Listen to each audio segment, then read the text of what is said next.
E aí, galera, vamos continuar, né, a resolução da prova aí para professor do estado do Rio Grande do Norte, tá certo? Então, nós já fizemos a questão 16, 17 e 18, e agora vamos continuar com a questão 19, 20 e 21, certo? Então tá aí a questão 17, tá bom? Nós já fizemos, comentamos, tá bom? A questão 18 também comentada e discutida. Finalmente chegamos na questão 19, tá bom? A questão 19 diz o seguinte: acerca da organização escolar do tempo de aprendizagem, é incorreto afirmar que, letra A Lei nº 93/94 de 1996, artigo 23, institui os ciclos como possível forma de organizar o ensino. Letra B, a seriação pretende padronizar e massificar com legitimidade o processo de ensino-aprendizagem.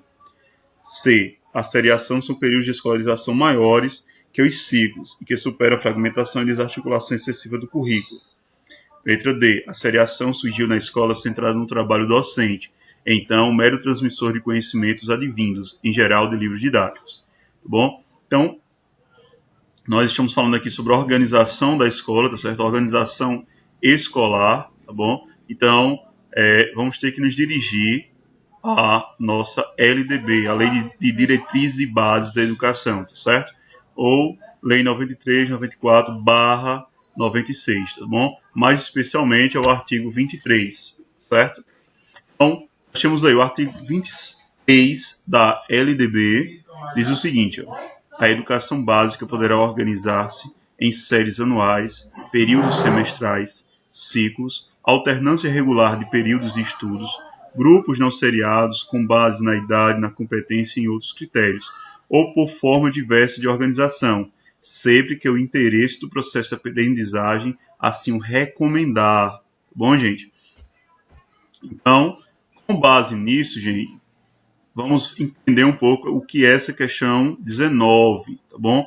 Ela diz o seguinte, ó: acerca da organização escolar do tempo de aprendizagem é incorreto. Então, ela quer saber qual é a alternativa incorreta. Afirmar que. Então, cuidado com essas palavrinhas, tá bom? Muitas vezes, ao ler rápido, a gente acaba confundindo as palavras, tá bom? Então, correto e incorreto, às vezes, pode passar despercebido e a gente trocar, tá bom? Portanto, vamos se ligando aí para não cometer esse erro, que pode ser crucial para a sua aprovação ou não. Então, feito isso, gente, quando nós vamos ver aqui, ó, a letra A, ela fala que essa lei, tá bom? A LDB, no artigo 23, institui os ciclos como possível forma de organizar o ensino. É verdade. Então, nós vimos aqui, artigo 23, que os ciclos ó, estão colocados aqui. Então, é possível ser essa uma forma de organizar o ensino. Bom, a letra B diz o seguinte: a seriação pretende padronizar e massificar com legitimidade o processo de ensino e aprendizagem. Então, nós já vimos isso, tá bom? Nós já falamos sobre seriação, sobre a divisão por séries, e já vimos que realmente é uma padronização, é uma massificação, ou seja, é um pegar um geralzão, é um generalizar as coisas, tá bom? Especialmente o processo de ensino e aprendizagem. Nós vimos que a seriação, ela tem como ênfase o tempo, tá bom? Então, tudo é baseado no tempo e todas as pessoas com determinada idade tendem a aprender todas as coisas de uma mesma forma. Tá bom? Essa é uma ideia defendida na seriação. Então, isso aqui está correto também, certo? A letra C diz o seguinte: a seriação são períodos de escolarização maiores que os ciclos e que superam a fragmentação e desarticulação excessiva do currículo, certo? Então, gente, olha, nesse caso aqui, nós já não temos, tá bom, exatamente essa realidade. A primeira parte, não tem como a gente dizer, são períodos de escolarização maiores que os ciclos. A seriação depende da forma como é organizado os ciclos, certo? Agora, quando aqui fala, superam a fragmentação e desarticulação excessiva do currículo, isso não é verdade, tá bom? Como nós sabemos, cada série existe um currículo próprio, tá bom? Então, o currículo é fragmentado de acordo com cada ano, tá bom? Basta nós pensarmos o seguinte: o livro que nós temos um livro de química para o primeiro ano, de química para o segundo e para o terceiro. Acontece também com português, acontece também com matemática, acontece com física, enfim, com todas as disciplinas. e assuntos diferentes. Os assuntos são divididos, são fragmentados, tá certo? Por anos, tá bom? Anos de aprendizagem. Então, com certeza a seriação não favorece isso, né? Não supera isso, tá bom? Então, essa é a alternativa incorreta, certo? Então, podemos marcar aí, tá certo? Letra C, tá bom? Que com certeza, tá certo? Nós podemos garantir que essa questão aí é a questão incorreta, tá bom? Com relação à seriação, tá bom? Ou organização escolar do tempo. A questão 20. A questão 20 diz o seguinte: ó, a construção da autonomia pela escola requer a superação de um grande número de dificuldades, tanto de caráter burocrático quanto pedagógico. Acerca do exposto, é incorreto afirmar que são dificuldades que resultam em limitações, tais como, certo? Mais uma vez, a palavrinha incorreto aqui, certo? Então, que são dificuldades que resultam em limitações, tais como. Então, gente, ó, letra A, o autoritarismo que impregnou nossa prática educacional. Letra B, a própria estrutura de nosso sistema educacional, que é horizontal. Letra C, a mentalidade que atribui aos técnicos e apenas a eles a capacidade de planejar, governar. D, tipo de liderança que tradicionalmente domina nossa atividade política no campo educacional. Então, gente, vamos ver um pouco aqui de teoria, tá certo? Então, esse foi um texto tirado, o título do texto é Gestão Democrática da Escola Pública, Desafios e Perspectivas.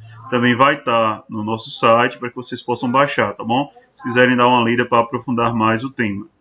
Então, nesse texto nós encontramos o seguinte, ó, segundo Gadot, 2001, que nada adiantaria uma lei de gestão democrática do ensino público que concede autonomia pedagógica, administrativa e financeira às escolas, se o gestor, professores, alunos e demais atores do processo desconhecem o significado político da autonomia. Para este autor, o exercício dessa autonomia não é dádiva, mas sim uma construção contínua, individual e coletiva. Nessa perspectiva, efetivar uma gestão democrática implica na participação de todos os segmentos da comunidade escolar, levando à construção de espaços dinâmicos, certo?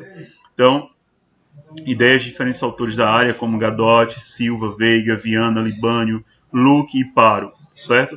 Esses estudiosos partem da premissa de que, através da realização de um trabalho participativo, autônomo e democrático, envolvendo todos os segmentos sociais que compõem a escola, podemos contribuir para o rompimento do autoritarismo, que ainda permanece no interior das escolas, e proporcionar uma reflexão quanto ao papel do gestor na busca de uma escola pública de qualidade. Tá certo, gente? Então vejamos o seguinte, olha. Vamos ler mais uma vez a questão para tentarmos entender. A construção da autonomia pela escola requer a superação de um grande número de dificuldades, tanto de caráter burocrático quanto pedagógico. Acerca do exposto, é incorreto afirmar que são dificuldades que resultam em limitações, tais como. Então, gente, como que nós vimos, então, com certeza, uma das limitações aí que resulta, né, uma das dificuldades que acaba resultando em limitação é o autoritarismo, certo? Que realmente é muito comum dentro da nossa prática pedagógica. Letra B, a própria estrutura do nosso sistema educacional, que é horizontal. Olha só, então a letra B, ela diz alguma coisa aqui bastante interessante, tá bom? O único erro dela é essa palavra, horizontal. A palavra horizontal, ela é sinônimo de uma gestão democrática, onde todos agem igualmente, onde todos são iguais, certo? Então, no entanto, nosso sistema de ensino ele é hierarquizado, e a hierarquia leva ao quê? A um sistema vertical, gente, tá bom? Então, se mudássemos essa palavra aqui de horizontal para vertical, estaria correto. No entanto, como é horizontal, isso é a única alternativa que é incorreta, porque nosso sistema, na verdade, é vertical, certo? E os demais, então nós temos aqui que realmente é uma dificuldade que resulta em limitação, tá bom? Exceto a letra B, tá bom? Então, vindo para cá, temos ali a letra B como resposta para essa questão, certo? Vamos lá, continuando, agora vamos falar sobre o projeto político pedagógico, PPP, muito bom, tá certo? Estejam sempre atentos, é uma temática bem recorrente, presente e atual nas nossas escolas, gente. E a dificuldade do pessoal em fazer um PPP é muito grande, tá bom? Então, diz o seguinte, assinar a alternativa incorreta. Diz, letra A, é um instrumento formativo e auxilia a desenvolver uma ação coletiva. B. Exige que cada professor tenha uma proposta, um plano de ensino articulado ao projeto da escola. C. Exige uma ação colegiada para verificar se as atividades pedagógicas estão coerentes com os objetivos propostos. Letra D. Tem uma função social importante ao redefinir as relações sociais no interior da escola, impossibilitando a abertura do espaço para práticas democráticas. Então, gente, aí a gente vai um pouquinho para Libânio, certo? Vamos ter que focar muito nesse cara, né, o José Carlos Libânio. Como vocês já devem ter percebido, boa parte das provas de didática tem esse cara como referência, certo? Então, tá sempre ligado nele. Gente. Então, para Libânio, o PPP representa a oportunidade da comunidade escolar definir seu papel estratégico na educação, visando atingir seus objetivos. Então, Libânio começa destacando as 3 palavras, certo? Então, esse PPP ele é projeto, porque reúne propostas de ação concreta a executar durante determinado período de tempo. Ele é político, por considerar a escola como um espaço de formação de cidadãos conscientes, responsáveis e críticos, que atuarão individual e coletivamente na sociedade, modificando os rumos que ela vai seguir. E ele é pedagógico, porque define e organiza as atividades e os projetos educativos necessários ao processo de ensino e aprendizagem.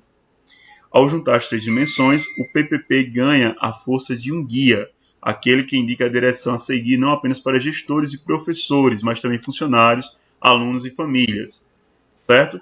Ele precisa ser completo o suficiente para não deixar dúvidas sobre essa rota e flexível bastante para se adaptar às necessidades de aprendizagem dos alunos. Por isso, dizem os especialistas, a sua elaboração precisa contemplar os seguintes tópicos: missão, clientela, dados sobre a aprendizagem, relação com as famílias, recursos, diretrizes pedagógicas, plano de ação.